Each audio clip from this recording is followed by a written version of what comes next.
Hello friends, welcome to Richu's kitchen. இன்றைக்கி நம்ம கிச்சனில் 65 மஞ்சூரியன் ரெசிபி, அதுக்கப்புறம் ஃப்ரைட் ரைஸ், இது எல்லாத்துக்கும் நம்ம அடிக்கடி சேர்க்கக்கூடிய ஒரு ரெட் சில்லி சாஸ் தான் பார்க்க போகிறோம். இது வந்து செஸ்வான் ஸ்டைலில் நம்ம செய்ய போகிறோம். அதுக்கு ஒரு 2 கைப்பிடி அளவு வரமிளகாயை எடுத்து வச்சுருக்கேன். நீங்கள் விதையோடு எடுத்துக்கலாம், இல்லைனா விதை இல்லாமையும் எடுத்துக்கலாம். இப்போ இதில் நல்ல சூடாக இருக்க தண்ணியை ஊற்றி ஒரு 1/2 hour ஊற வைக்க போகிறேன். இந்த மாதிரி சூடாக இருக்க தண்ணியை நம்ம ஊற்றி ஊற வைக்கிறப்போ நல்லா சாஃப்டாக ஊறி வந்துடும்.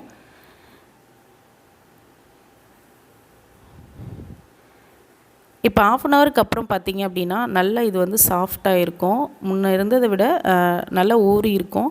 இப்போ இதை வந்து ஒரு மிக்சரில் ஆட் பண்ணிவிட்டு நல்லா கொரப்பாக அரைச்சி எடுத்துக்க போகிறோம். கொஞ்சமாக தண்ணி விட்டு ரொம்ப நைஸாக அரைக்காமல் ஓரளவுக்கு கொரப்பாக அரைச்சி எடுத்துக்கலாம்.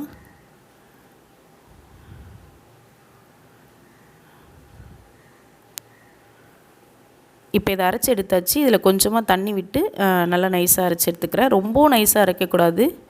பார்த்திங்கன்னா இந்த ஸ்டேஜ் வரைக்கும் நம்ம அரைச்சி எடுத்துக்கலாம். இப்போ ஒரு கடாயில் ஒரு 4 டேபிள் ஸ்பூன் அளவு எண்ணெய் ஆட் பண்ணிக்கிறேன்.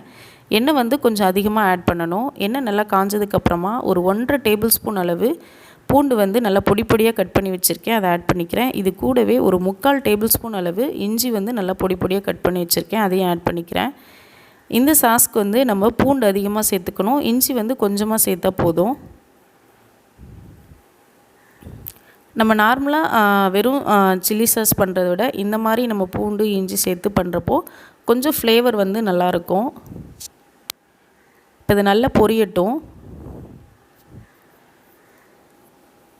இப்போ இது பொரிஞ்சதுக்கப்புறமா நம்ம அரைச்சி எடுத்து வச்சுருக்க இந்த மிளகாய் பேஸ்ட்டை வந்து ஆட் பண்ணிக்கலாம்.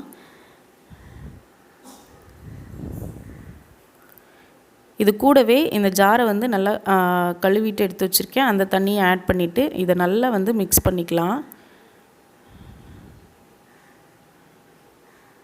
இது நல்லா குக் ஆகிட்டு நம்மளுக்கு வந்து எண்ணெய் பிரிஞ்சு வரும். அந்த ஸ்டேஜ் வரையும் நம்ம வந்து இதை குக் பண்ணணும். இது நல்லா குக் ஆகிறதுக்காக கொஞ்சமாக தண்ணி சேர்த்துக்கிறேன். இது கூடவே தேவையான அளவு உப்பு சேர்த்துக்கலாம். இது நல்லா சிம்லேயே வச்சுட்டு நல்லா கொதிக்க விடலாம்.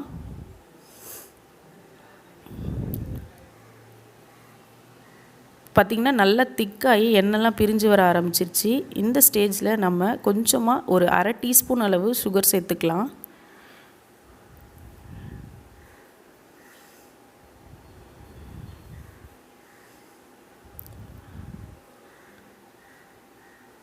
இது கூடவே 1 ஸ்பூன் அளவு வினிகர் ஆட் பண்ணிக்கிறேன். நம்ம வந்து வினிகர் சேர்த்து இது பண்ணுறப்போ நம்மளுக்கு வந்து ரொம்ப நாளைக்கு கெடாமல் இருக்கும். இப்போ இது எல்லாத்தையும் கலந்து விட்டுட்டு கொஞ்ச நேரம் நல்லா குக் பண்ண விடலாம்.